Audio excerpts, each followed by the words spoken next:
Well, good evening, visitors. Welcome to the Australian War Memorial's Last Post ceremony. My name is Richard Cruz, and joining us today from the Royal Australian Air Force is Pilot Officer Anthony King.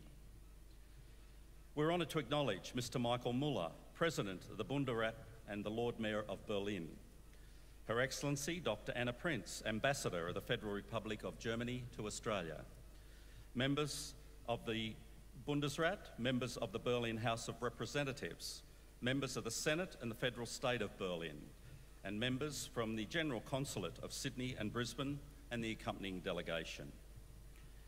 We're also honoured to welcome Major General Kurnia Dewantara, Commandant of the Indonesian Army Command and Staff College, Indonesia, and the accompanying delegation.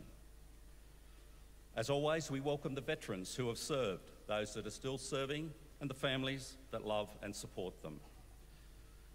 We acknowledge the members of RSL and Services Clubs Association, RSL Victoria and RSL Queensland, who are watching the broadcast of this ceremony across Australia.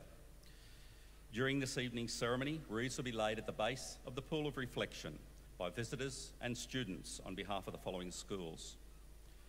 From Victoria, Melbourne Grammar School, Grimwade House, Caulfield, and from Western Australia, Strathalbyn Christian College. I invite you all to please stand and join in singing the National Anthem, which will be led this evening by the Crescendo Choir from Tasmania.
Students, please be seated.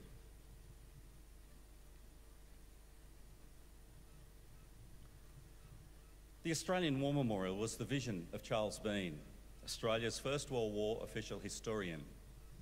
Bean landed with the Australian troops on Gallipoli and stayed with them at the front through to the end of the war.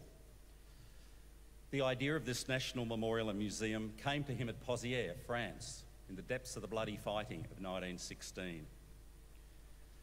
Bean's idea was that this would be a place where families and friends could mourn loved ones buried in faraway places. It would also be a place that could help all Australians understand what these men and women had endured and what they had done for us. Bean's vision, to which we remain true, as best expressed as inscribed in the entrance to the memorial's galleries. Here is their spirit in the heart of the land they loved, and here we guard the record which they themselves made. Tonight we'll read the story behind just one of those on the Roll of Honour, which lists the names of more than 102,000 men and women who have given their lives for us in war and operations for more than a century. But first we present a lament, Flowers of the Forest. Wreaths and floral tributes will now be laid at the base of the Pool of Reflection.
Today we remember and pay tribute to Sergeant Lionel William Loveband.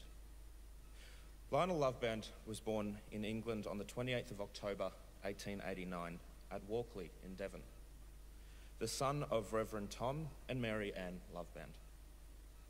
He grew up around Exeter and attended the Exeter School. After his father's sudden death in 1903, his mother was left to bring up her young family. Towards the end of 1910, Loveband emigrated to Australia to join his younger brother, Hugh, who had come to Australia the year before. Landing at Sydney in December, he travelled to Moree and worked on a farm. The early months of the First World War brought sad news to the Loveband family. On the 6th of December 1914, Loveband's older brother, Captain Arthur Reginald Loveband, was killed in action in Belgium while serving with the 1st Battalion of the West Yorkshire Regiment. Loveband enlisted for service in the AIF on the 19th of January 1915, and after initial training was allotted to the 2nd Reinforcements to the 6th Light Horse Regiment. He embarked with other reinforcements from Sydney on the 20th of February, bound for Egypt. After joining his unit, he was posted to C Squadron. As part of the 2nd Light Horse Brigade, the 6th Light Horse Regiment landed on Gallipoli on the 20th of May to bolster the 1st Division. During his time on Gallipoli, Loveband rose through the ranks to temporary sergeant. The 6th Light Horse occupied positions on the right of the Anzac Line until they were evacuated in December.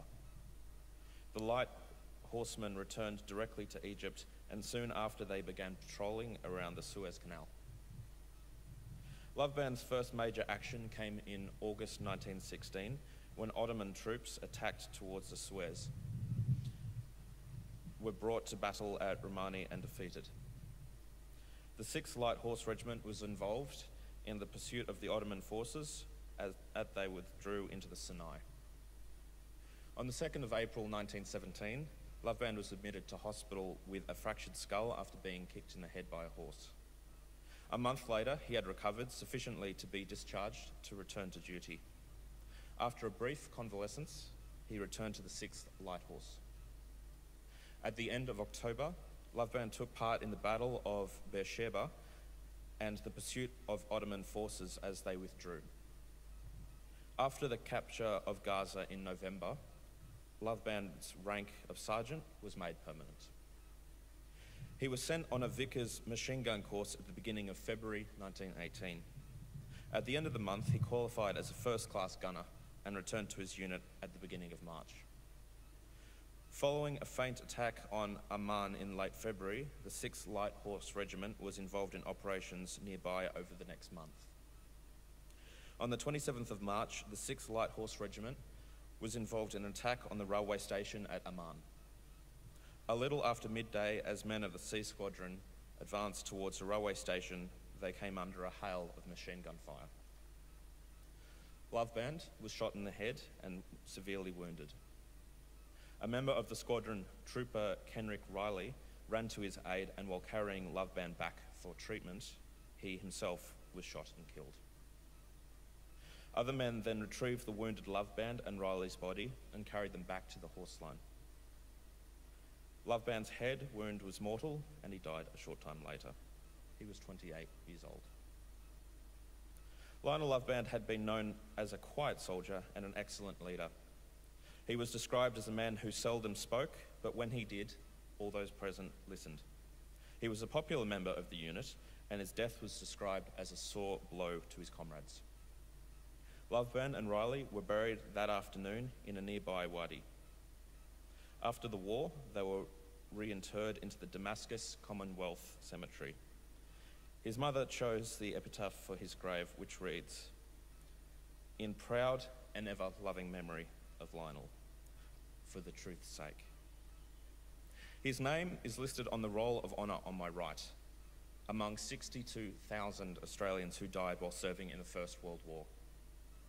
This is but one of the many stories of service and sacrifice told here at the Australian War Memorial. We now remember Sergeant Lionel William Loveband, who gave his life for us, for our freedoms, and in the hope of a better world.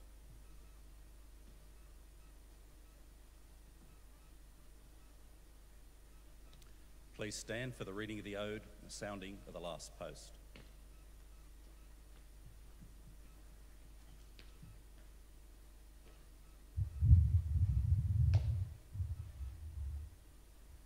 They shall grow not old, as we that are left grow old. Age shall not weary them, nor the years condemn. At the going down of the sun and in the morning, we will remember them. We will remember them.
Lest we forget.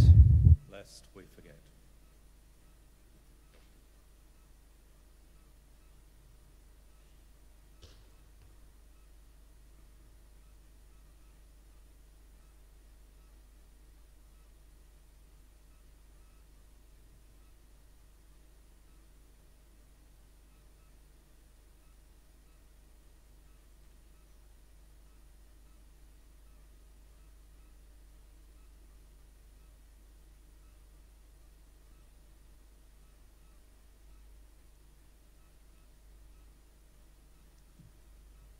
We leave you this evening with the words of the memorial's founder, Charles Bean.